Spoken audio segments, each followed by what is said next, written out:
할렐루야. 우리 주 예수 그리스도의 은혜와 평화가 예배 전에 함께 하시는 여러분들의 삶 가운데 가득하게 되시기를 주님의 이름으로 간절히 기원을 드립니다. 여러분, 살아가면서 누군가에게 기대고 싶다라는 그런 생각 한 번쯤은 해본 적이 있으시죠? 우리가 힘들 때 누군가에게 기대고 싶을 때가 있습니다. 그리고 정말 누군가에 기댈 때가 있으면 참 마음에 너무 괴로움도 있고 힘듦도 있다가도 그 기댈 곳을 통하여서 힘을 얻곤 합니다.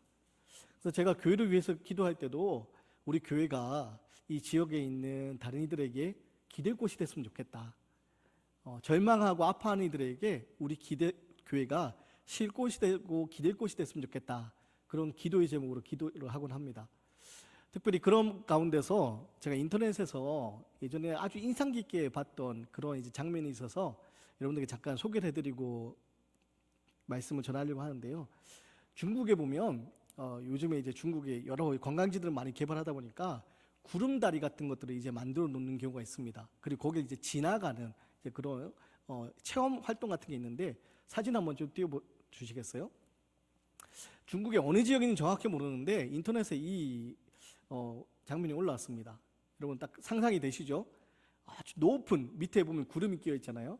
아주 높은 산 꼭대기에 지금 저렇게 구름다리를 해놓고 거기 뒤에 안전줄을 하나 걸어놓고 거기 의지해서 건너가는 겁니다. 여러분 어떻게 건너가실 수 있겠습니까? 예? 저는 개인적으로 고소공포증이 좀 있거든요. 제가 보기와는 다르게 좀 겁이 많아서 고소공포증이 있어가지고 저 줄이 있어도 저 건너갈 수 있을까? 저게 그 폭이 성인 남자들이면 충분히 건널 수 있는 폭이지만 막상 밑에가 지금 보면 밑에가 그 유리로 돼 있는 것도 아니고 뚫려 있거든요. 떨어지면 빠지는 곳이거든요. 떨어지게 되면 저 뒤에 있는 안전줄이 이제 붙잡아주는 그런 역할을 하는 건데, 저기 난 건너갈 수 있을까 생각해봤더니 좀 건너갈 자신이 없더라고요. 네, 다음 사진 보여주시겠어요? 예, 이 사람은 이제 건너가게 되는데요. 네, 영상을 틀어주시면 좋겠습니다. 네, 영상을 좀 볼게요. 잘 보세요.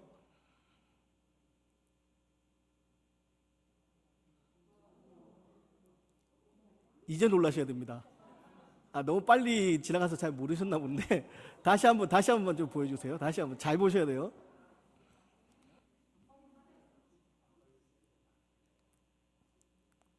이제 놀라셔야 돼요. 예, 어떤 상황인지 이해가 되십니까, 여러분? 이 사람이요, 안전줄이 자기를 지탱하고 있다고 생각을 하고 건너갑니다. 근데 알고 봤더니 이 안전줄이 걸려 있는 게 아니죠. 예, 빠져 있던 거예요. 여러분, 만약에 이 사람이 지금 이 안전줄이 떨어져 있다는 것을 알았다면 저 건널 수 있었을까요? 아마 못 건넜을 것 같죠. 근데 저 사람이 이렇게 건널 수 있었던 것은요, 지금 자기를 지탱해주는, 혹시라도 여기서 실수로 떨어지더라도 자기를 지탱해주는 줄이 있다라는 그 생각 때문에 저기를 아무 겁도 없이 이렇게 건너게 되는 겁니다. 제가 여러분 이 모습을 보면서 신앙적으로 생각한 게 있어요. 그래, 우리 그리스도인들이 저런 믿음으로 살아야지. 눈에 보이지 않는 하나님의 손길이 나를 붙잡고 있다는 그 믿음 가지고 살아야지. 여러분, 우리 하나님이 내 삶을 붙잡고 계시다, 내 삶을 붙잡고 계시다, 그 믿음 가지고 살아갈 때 우리 앞에 어떤 일이 있다 할지라도 우리 담대하게 건널 수 있지 않겠습니까? 지나갈 수 있지 않겠습니까? 여러분, 두려움 가운데 우리가 마음이 무너지고 깨어지곤 하지만 하나님이 나를 붙들어주고 계신다, 그 믿음 가지고 지나갈 수 있는 저 여러분의 모습이 되었으면 좋겠습니다. 제가 개인적으로 좋아하는 단어 중에 하나가 이때다라는 단어입니다. 이때다라는 사전적 의미가요, 서로 이어져 마주 닿아 있다라는 그런 뜻을 가지고 있는데요. 우리 그리스도인들은요, 우리 신앙인들은 하늘에 잇대어 있는 사람이 되어야 됩니다. 하늘에 맞닿아 있는 사람들이 되어야 됩니다.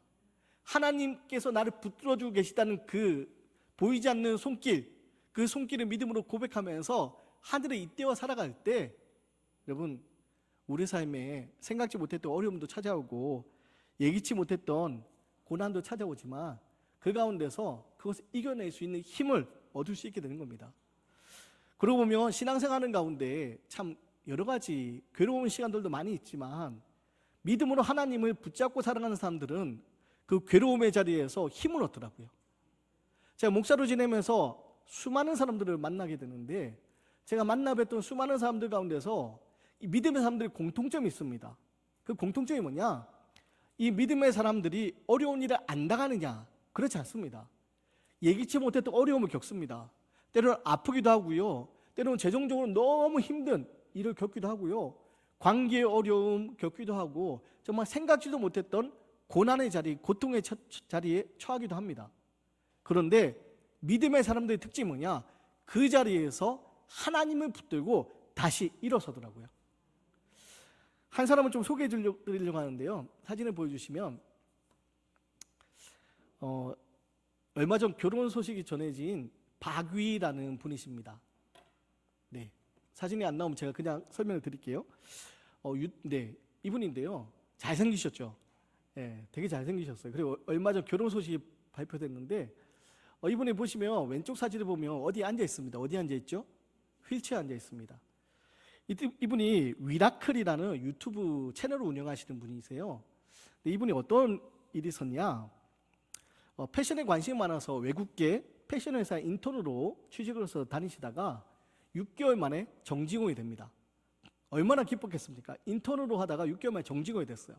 너무 기쁜 나머지 정직원 축하 파티를 토요일 밤에 열게 되었는데, 토요일 밤에 정직원 축하 파티를 막 이제 친구들하고 지인들하고 모여서 막 이렇게 술을 마시면서 이렇게 축하 파티를 했나 봐요.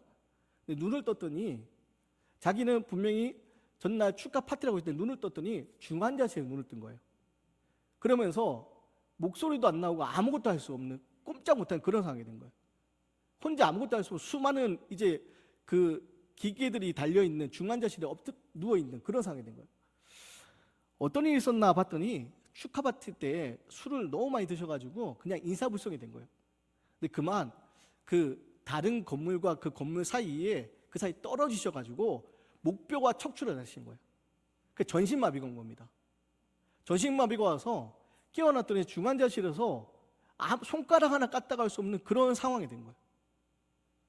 여러분 얼마나 절망스럽겠습니까? 이분이 평소에도요 운동도 엄청 잘하고요, 키도 엄청 크시고 보시면 좀 엄청 잘생기셨잖아요. 되게 활동적이신 분이에요. 근데 중환자실에서 꼼짝할 수 없는 그런 상황에 처하게 된 거예요. 근데 이분이 그 가운데서도 어떤 마음이 드냐면 자기가 다시 일어설 수 있는, 다시 회복될 것 같은 그런 믿음이 생긴 거예요. 그래서 이분이 그 믿음이 생기면서 포기하지 않고요, 하나님 앞에 간절하게 기도하기 시작하고 어느 날 손가락 끝이 조금 움직이기 시작하더래요. 분명히 전신마비였는데 손가락 끝이 조금 움직이기 시작하니까 그때부터 다시 재활을 하신 거예요. 물론 재활을 하시면서 온몸이 회복된 건 아니고 지금 휠체어에 앉아 지낼 수밖에 없는 그런 몸이 되었지만, 이분이 절망의 자리에서 하나님을 통하여서 기도하며 나아가면서, 이분 성함이 박위거든요. 그러면서 위라클, 자기 이름과 미라클이라는 그 이름을 다 영어 단어 합성해서 위라클이라는 유튜브 채널을 개설해서 장애인들에 대한 인식 개선 활동을 하고, 또 어려운 가운데 있는, 절망 가운데 있는 사람들에게 자기가 그 절망 가운데 어떻게 소망을 얻게 되었는지를 이야기하면서 희망을 주는 그런 희망 전도사로 자기의 삶이 하루하루 기적이라고, 그리고 우리 모두의 삶이 기적이 되는 삶이 되었으면 좋겠다고 그렇게 사람들에게 희망을 주는 그런 삶을 살고 있습니다. 하루아침에 전신마비가 되는 그런 삶, 너무나 고통스러운 그 삶 가운데서 놓지 않았던 게 있었습니다. 뭐냐? 하나님에 대한 믿음이었고, 자기가 다시 일어설 수 있을 것 같은, 다시 회복될 것 같은 그런 믿음이었습니다. 그리고 그 믿음으로 이분이 하나님과 잇대어 있었고요, 그 믿음으로 그 절망의 자리에서 힘을 얻게 됐던 겁니다. 사랑하는 성도 여러분, 이처럼 믿음의 사람이요, 하나님과 잇대어서 하나님으로부터 힘을 얻게 될 때 우리는 그 고통의 자리에, 절망의 자리에서 다시 일어설 수 있게 되는 겁니다. 오늘 성경에 나오는 주인공도 바로 그런 삶을 살았던 사람입니다. 오늘 본문을 보면요, 시편의 기자가 크나큰 괴로움 가운데 하나님을 찾고 있는 장면이 나옵니다. 1절 말씀인데요, 제가 읽어드립니다.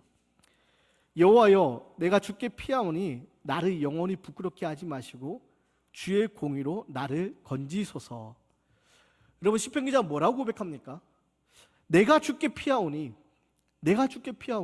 주의 공의로 나를 건지소서. 지금 시편의 기자가요, 어떤 상황인지 정확하게 알 수 없습니다. 다만 감당하기 힘든 괴로운 삶의 자리에 놓여 있습니다. 자신의 힘으로 감당하기 이런 고통 가운데 놓여 있습니다. 어떠한 문제인지 정확하게 알 수 없지만 괴로운 가운데서 주께 피한다고 이야기합니다. 주님께 기대고 있습니다. 그리고 나를 건져달라 그리고 이야기하고 있습니다. 어떤 어려움에 처했는지가 9절 10절에 조금 더 자세하게 나오는데요, 9절 10절 말씀을 제가 읽어드립니다. 여호와여, 내가 고통 중에 있사오니 내게 은혜를 베푸소서. 내가 근심 때문에 눈과 영혼과 몸이 쇠하였나이다. 내 일생을 슬픔으로 보내며 나의 연수를 탄식으로 보내며 내 기력이 나의 죄악 때문에 약하여지며 나의 뼈가 쇠하도소이다. 세번역 번역으로 제가 좀 다시 한번 좀 읽어드릴게요. 주님, 나를 긍휼히 여겨주십시오. 나는 고통을 받고 있습니다. 울다 지쳐 내 눈이 시력조차 잃었습니다. 내 몸과 마음도 활력을 잃고 말았습니다. 나는 슬픔으로 힘이 소진되었습니다. 햇수가 탄식 속에서 흘러갔습니다. 근력은 고통 속에서 말라버렸고 뼈마저 녹아버렸습니다. 그리고 시편 기자가요, 지금 처해 있는 상황이 정신적으로 영적으로 아주 심각하게 지쳐 있는 상황입니다. 뭐라고 얘기합니까? 울다가 지쳐서, 너무나도 울다가 지쳐서 눈이 시력조차 잃어버리는 너무 그런 고통 가운데 있다고 얘기합니다. 심지어 마지막에 보면 뼈마저 녹아버렸다고, 이런 뼈마저 녹아버리는 것 같은 그런 고통 속에 이 시편 기자가 놓여 있다라고 얘기합니다.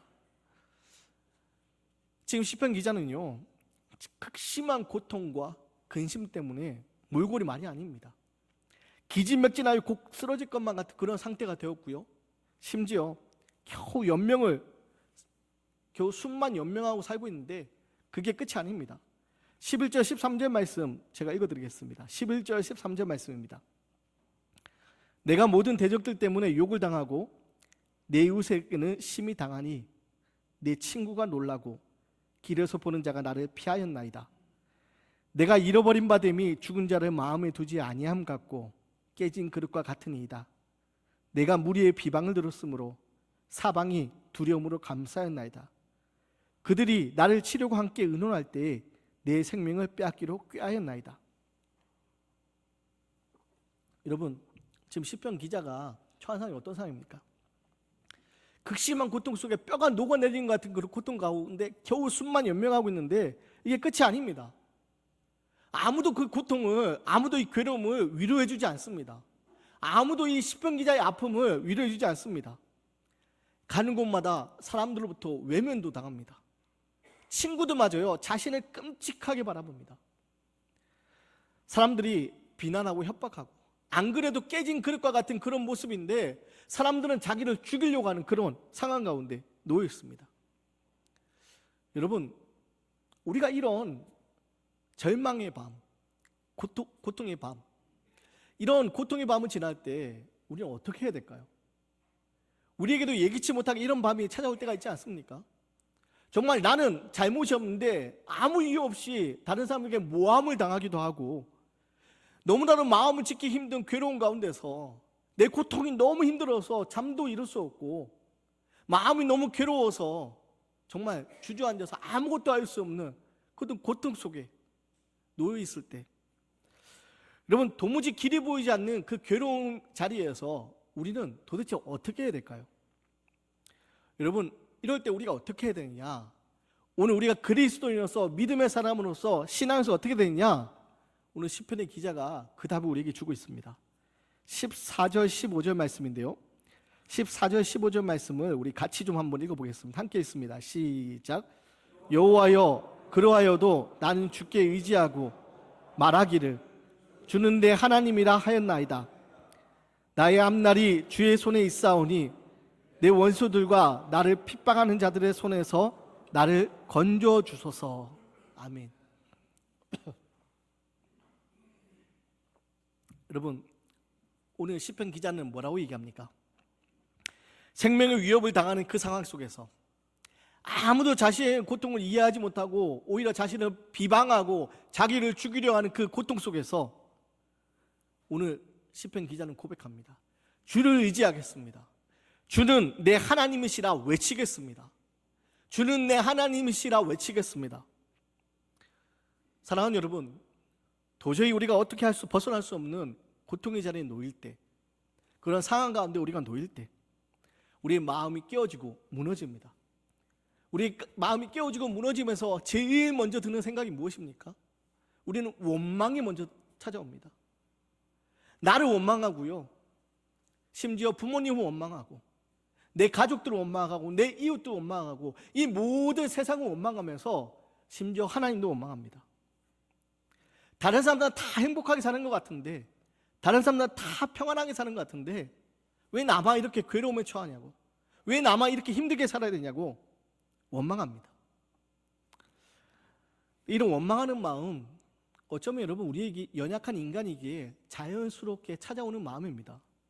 문제는 그 원망하는 마음이 찾아왔을 때 우리가 그 원망하는 마음에 사로잡혀서 거기서 그쳐서는 안 된다는 겁니다.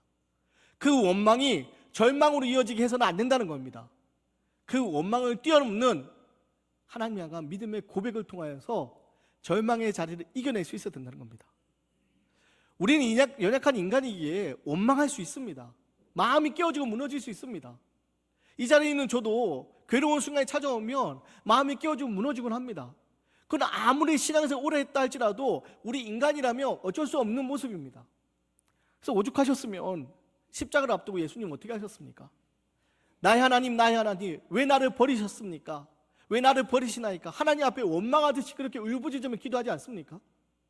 오늘 이 시편 31편도요, 여러분 탄식시입니다. 원망하면서 하나님 앞에 부르는 시입니다. 원망하면서 하나님 앞에 올려드리는 기도입니다. 그런데 그 원망이 절망으로 끝나지 않는다는 겁니다. 겟세마네 동산의 예수님의 기도와 오늘 시편 31편의 이 시편 기자의 그 고통 가운데서 부르짖으며 부르짖는 원망의 이 기도는요, 절망으로 이어지지 않습니다. 원망 가운데서 뭐라고 얘기합니까? 하나님이 내 편이심을 믿음으로 고백하게 되는 겁니다. 나의 하나님, 나의 하나님, 왜 나를 버리셨습니까? 원망하면서 기도했던 예수님께서 그랬음에도 불구하고 하나님의 뜻에 내 모든 것을 맡기겠습니다 고백했던 것처럼 오늘 시편 기자는요, 그 모든 것이 주의 손에 달려있음을 고백하기 시작합니다. 15절 말씀 제가 다시 읽어드립니다. 나의 앞날이 주의 손에 있사오니 내 원수들과 나를 핍박하는 자들의 손에서 나를 건져주소서. 그럼 고통의 자리, 괴로움에 대해서 원망이 찾아올 때 있지만 그 원망이 절망으로 이어지게 만드는 것이 아니라 주의 손에 나의 앞날이 있사오니, 내 모든 것이 주님의 손에 달려 있사오니 나를 건져주소서 믿음으로 고백하게 되는 겁니다. 담임 목사를 부임하기 전 부목사 생활을 15년을 했습니다. 한교에서 15년 부목사 생활을 하면서 여러 가지 앞날에 대한 두려움도 있었습니다. 언젠가는 담임 목회를 하겠지라는 생각으로 기도하며 준비하지만 현실의 상황이 녹록치 않아서 깨어지고 무너지는 순간순간 찾아오는 두려움들이 있었습니다. 이러다가 만약에 교회에서 나가게 되어서 담임 목회 자리가 없으면 어떡하지? 막 이런 불안함이, 두려움이 찾아올 때가 있었습니다. 더구나 위에 선배님들 중에서도 그 목회자를 찾지 못하고 어려움을 겪는 분들도 보았고, 그러다 보니 마음의 괴로움도 있었습니다. 그래서 마음이 깨어지고 무너질 때 여러분 순간순간 찾아오는 두려움 때문에 제 삶이 흔들릴 때가 있었지만 그때 하나님이 제게 주신 마음이 있었습니다. 어떤 마음이었냐? 어느 순간 그런 생각이 들더라고요. 하나님께서 나를 목사로 부르셨으면, 하나님께서 나를 통해 목회하기 원하신다면 담임 목회 자리 하나님 허락해 주시겠지. 만약에 그러지 않으면 하나님이 더 이상 나는 이제 목사 말고 다른 일 하려고 부르셨구나라고 생각하고 다른 일 해야 되구나, 그렇게 생각을 했습니다. 그런 생각하는 가운데 깨어지고 무너지는 마음을 붙잡고 기도하며 나와왔을 때 여러분 하나님이 어떻게 길을 열어주셨습니까? 정말 생각지 못했던 방법으로, 정말 생각지 못했던 하나님의 방법으로 이 서울에 제가 담임 목회를 할 수 있도록 하나님 허락해 주셔서 지금 여러분들과 이렇게 함께 예배 드릴 수 있게 되지 않았습니까? 그 누가 생각이나 했겠습니까? 하지만 아무도 몰랐지만 제가 믿는 건 딱 하나였습니다. 내 삶이 하나님의 손에 달려있다. 하나님의 손이 내 삶을 붙들고 계신다. 여러분 사방에 우겨쌈을 당하는 것 같은 괴로움의 자리에서 우리가 생각하고 고백해야 될 것이 뭐냐? 오늘 시편 기자가 고백하는 바로 이 고백이 오늘 우리에게 필요한 겁니다. 우리 14절 15절 말씀을 다시 한번 함께 읽겠습니다. 14절 15절 말씀 함께 읽겠습니다. 시작. 여호와여 그러하여도 나는 주께 의지하고 말하기를 주는 내 하나님이시라 하였나이다. 나의 앞날이 주의 손에 있사오니 내 원수들과 나를 핍박하는 자들의 손에서 나를 건져 주소서. 아멘. 사랑하는 여러분, 오늘 이 고백이 우리에게 필요합니다. 주는 내 하나님이시라. 주는 내 하나님이시라. 나의 앞날이 주의 손에 있사오니 나를 건져 주소서. 나의 앞날이 주의 손에 있사오니 나를 건져 주소서. 여러분, 우리가 가져야 될 믿음이 무엇이냐? 바로 이 고백입니다. 주는 나의 하나님이시라. 나의 앞날이 주의 손에 있사오니 나를 건져 주소서. 다윗은 그런 믿음을 가지고 살았던 사람입니다. 다윗은 그런 믿음을 가지고 살았기에 골리앗 앞에서 다윗이 어떻게 했습니까? 골리앗 앞에서 다윗은요, 담대하게 외치며 나아갑니다. 너는 칼과 창과 단창으로 나오지만 나는 만군의 여호와 이름은 내게 나아가노라.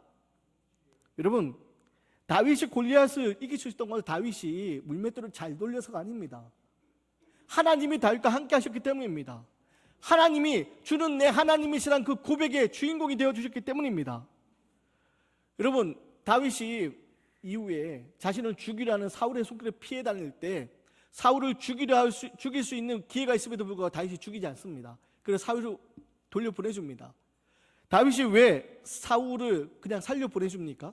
사울을 살려보내주면 사울이 다시 자신을 죽이려 할 수 있을 텐데 왜 살려보내줍니까? 다윗은 믿음이 있었습니다. 어떤 믿음이 있었냐? 자신에게 기름 부으신 하나님, 자신에게 기름 부으신 하나님이 자신을 세우실 거라는 믿음이 있었던 겁니다. 사랑하는 여러분, 그렇기 때문에 다윗이요 시편 23편에 위대한 고백을 할 수 있었던 겁니다. 내가 사망의 음침한 골짜기로 다닐지라도 해를 두려워하지 않을 것은 주께서 나와 함께 하십니다. 주께서 나와 함께 하십니다. 사망의 음침한 골짜기에 우리가 놓일 때가 있지만 주는 내 하나님이시기에 내 삶이 하나님의 손에 붙들려 있기 때문에 하나님 나를 붙들고 계시기 때문에 여러분 그 사망의 음침한 골짜기를 지날 수 있다는 겁니다. 물론 그 사망의 음침한 골짜기 지날 때 괴롭고 힘들죠. 아픔이 있습니다. 깨어지고 무너지는 마음이 있습니다. 아무도 몰라주는 그 괴로움이 있습니다. 하지만 여러분 기억하십시오. 사람들은 아무도 몰라주고 오히려 나를 비방하고 나를 죽이려 한다 할지라도 하나님이 나를 붙들어 주신다는 겁니다.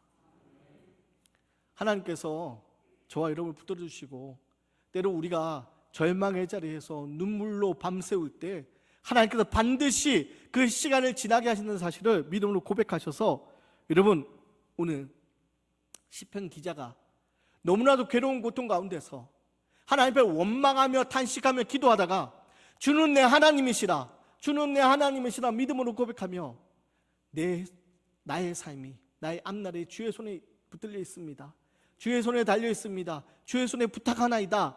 믿음으로 고백했던 이 믿음의 고백이 바로 저와 여러분의 고백이 되어서 여러분 사순절 십자가 길을 걸어가는 가운데 우리에게 괴롭고 힘든 시간들이 있습니다. 하지만 이 괴롭고 힘든 시간을 지나갔을 때 그 괴롭고 힘든 시간 끝에 무엇이 기다리고 있냐? 부활의 기쁨과 영광이 우리를 기다리고 있습니다. 바라기는 우리의 삶의 고통의 자리에서 괴로움의 자리에서 깨어지고 무너지는 마음 가운데 주저앉고 싶을 때 절망이 찾아올 때 여러분 그 원망이 절망으로 바뀌게 내버려 두지 마시고 그 원망이 찾아올 때 마음이 깨어지고 무너질 때 주는 내 하나님이시라 나의 삶이 주의 손에 달려 있습니다. 주의 손에 부탁하나이다 고백할 수 있는 믿음의 고백, 그 믿음의 고백으로 하나님이 예비하신 놀라운 은혜의 자리에 나아갈 수 있는 저와 여러분의 삶이 되시기를 주님의 이름으로 간절히 기원 드리겠습니다.